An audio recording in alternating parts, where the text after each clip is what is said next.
diantisipasi karena tidak bisa dihindari. Kita tidak bisa mengontrol orang-orang di sekitar kita ya. Secara emosional ya, lebih berat sebelum melahirkan atau setelah melahirkan?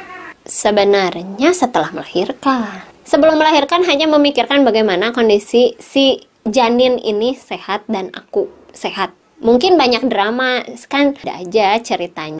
Tapi sebenarnya setelah lahiran itu dramanya lebih banyak. Karena bayinya sudah ada keluar, dan ini akan mempengaruhi lingkungan di sekitarnya. Mempengaruhi kita, mempengaruhi kakaknya. Kalau misalkan kita udah punya anak sebelumnya, mempengaruhi suami, pasangan, mempengaruhi kakek nenek, tante, om, dan lain sebagainya. Karena ini ada manusia baru keluar gitu. Stresnya lebih tinggi, jangan kira. Sharing saya lah ya, saya dengan kondisi tidak ada helper. Struggle-nya ya banyak. Saya dijamin lah langsing dalam waktu 6 bulan. Kalau ngurus sendiri? Ngurus sendiri semua. Minimal setahun badan balik lagi. Jadi membeda ya antara normal sama sesar? Sesar.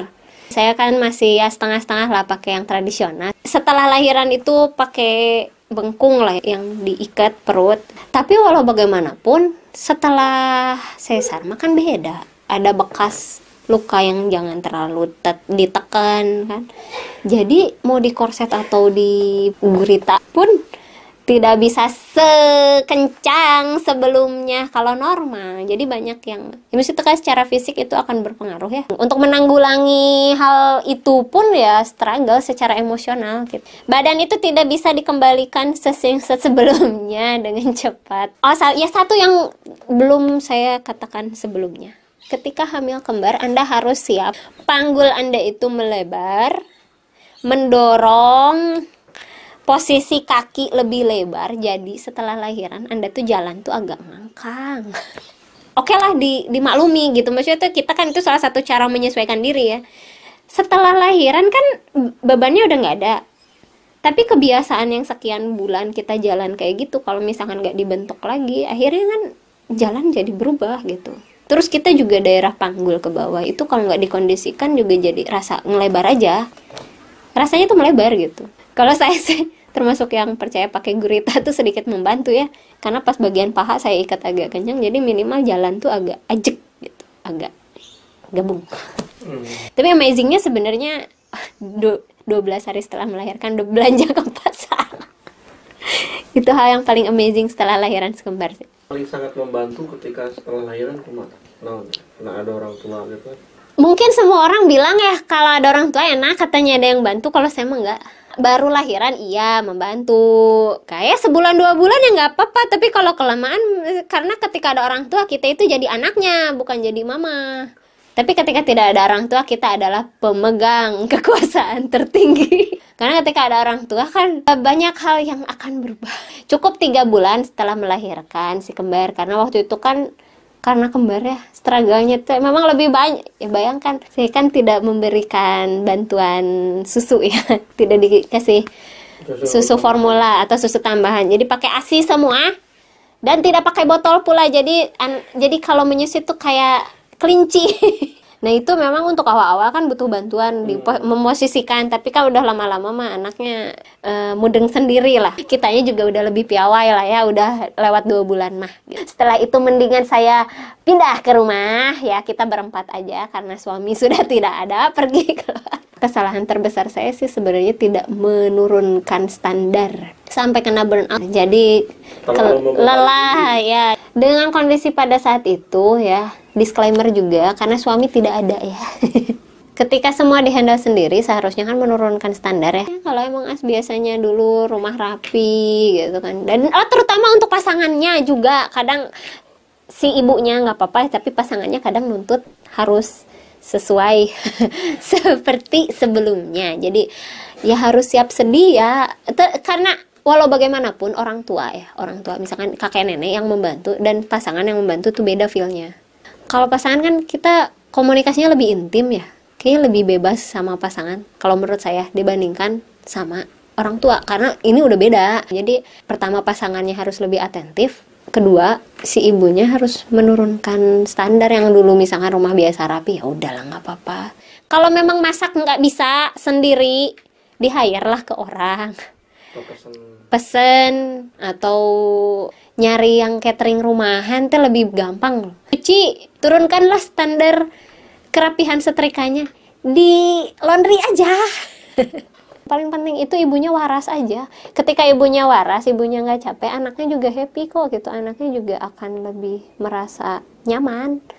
Karena ketika ibunya stres harus handle ini itu, anaknya lebih bikin pusing gitu. Itu kayaknya frekuensi ibu anak kayak. Jangan terlalu semena lah bikin penyakit itu. jaga kondisi mental. Jaga kondisi mental lebih penting dibanding menyusui. Kesulitan apa? Saya sih menyarankan ya, karena saya ada resiko anak alergi, kan anak-anak alergi kan, dipakai ASI. Minimal mengurangi alergi susu. Ya, terus yang dikontrol kan asupan emaknya. Misalkan nih kan ada kemungkinan alergi seafood misalnya. Ya udah mamanya jangan makan seafood. Ya walaupun kayak akan omega 3 dan lain sebagainya, omega 9 dan sebagainya ya. Kan banyak alternatif protein lain selain seafood misal. Ketika sudah menyusui tetap harus jaga makan berarti. Jadi kalau misalkan ya aman, nggak ada alergi, nggak ada apa-apa, ya makan aja. Sebenarnya saya termasuk sedikit mendengarkan kearifan lokal, bisa jangan makan ini. Nah itu saya sedikit mendengarkan, selama tidak mengganggu produksi ASI, ya udah saya dengerin. Banyak alternatif. Kalau nggak bisa makan ayam misalkan, kan ada daging, tahu tempe itu lebih lebih jago itu tahu tempe. Banyak alternatif gitu. Menyusui pertama itu ada masalah karena bukan ASINya nggak keluar, cuma masalah di putingnya. Jadi harus ada penyesuaian lah.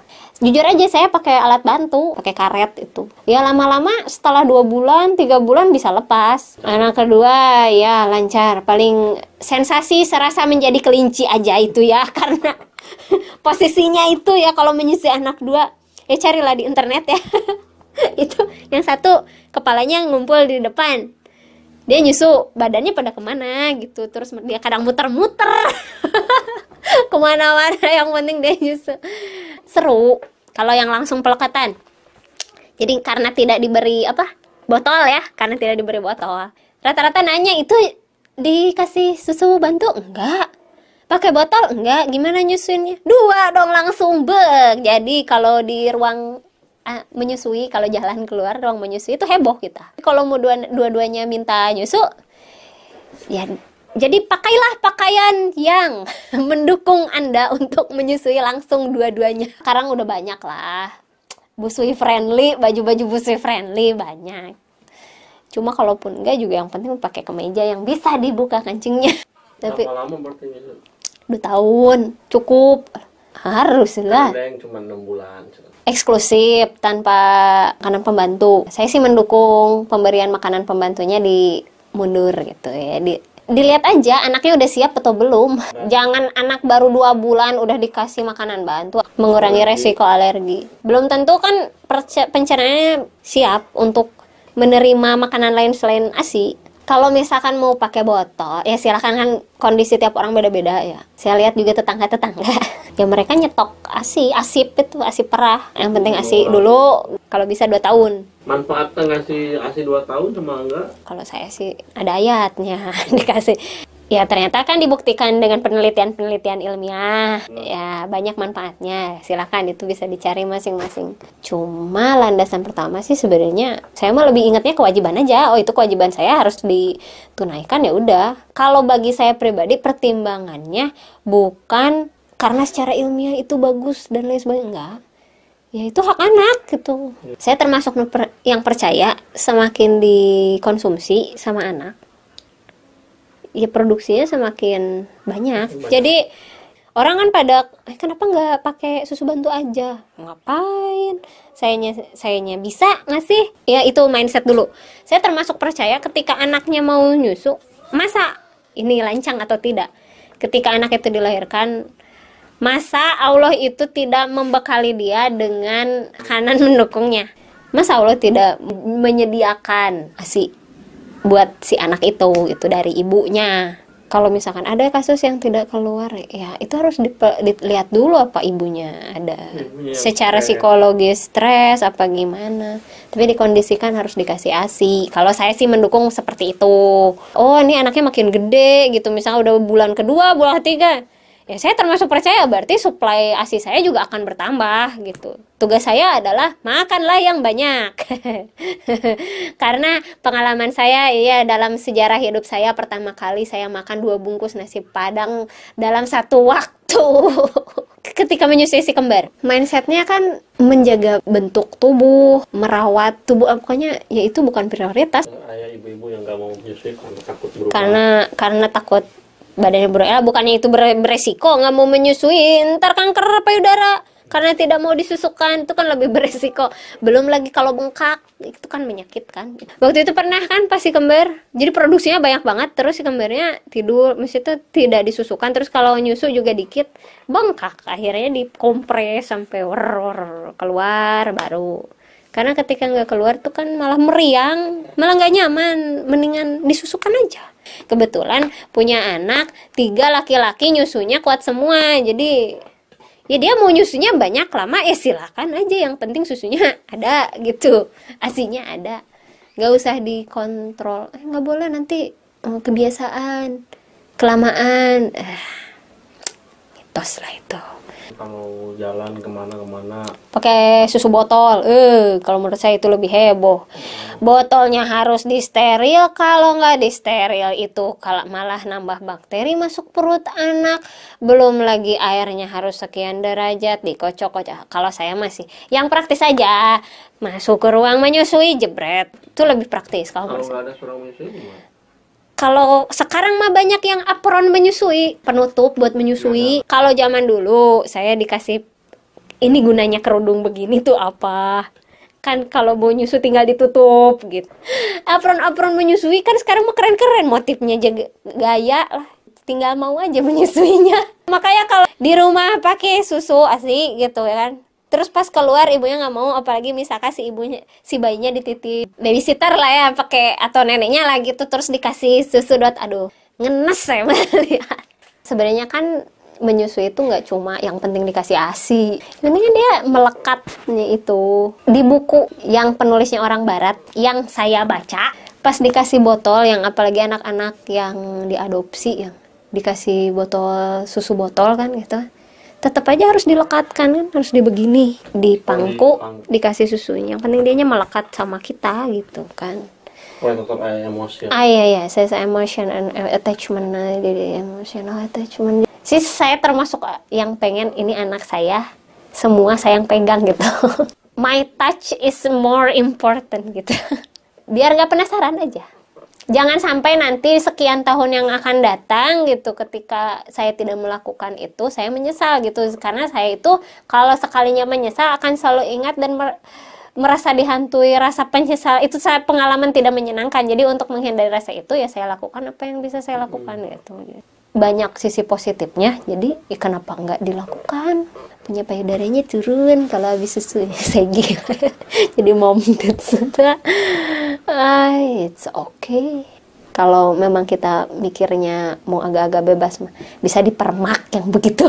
Tapi emotional attachment, proses-proses setelah melahirkan dan melahirkan, semua yang dijalani kan bagian transformasi kita sebagai ibu-ibu. Itu proses yang harus dijalani, yang harus dihadapi. Ya, akhirnya saya kan memahami, oh emak saya dulu begini itu karena begini. Mungkin standarnya beda ya, tidak sih bisa sama seperti standar mama saya gitu. Tapi untuk saya puas lah gitu dengan apa yang sudah dilakukan sekarang udah. Mana? Berarti kan mau anak satu, mau kembar, sebenarnya sama persiapannya, prosesnya. Yang penting mah dinikmati aja, karena itu jadi memori tersendiri. Ketika sudah dilewati, terus kita ingat pengalaman itu, kita sudah mencapai sesuatu ya gitu. Itu salah satu pencapaian hidup yang cukup besar, karena kita bisa membawa kehidupan baru ke dunia gitu. Itu pengalaman yang amat sangat merubah segala hal. Merubah kehidupan sebagai seorang perempuan dan seorang manusia. Transformasi dari perempuan, istri, ibu. Merubah sikap kita juga melihat kehidupan. Itu kan deep talk and deep thing, deep thought. Jadi amazing, nano rasanya.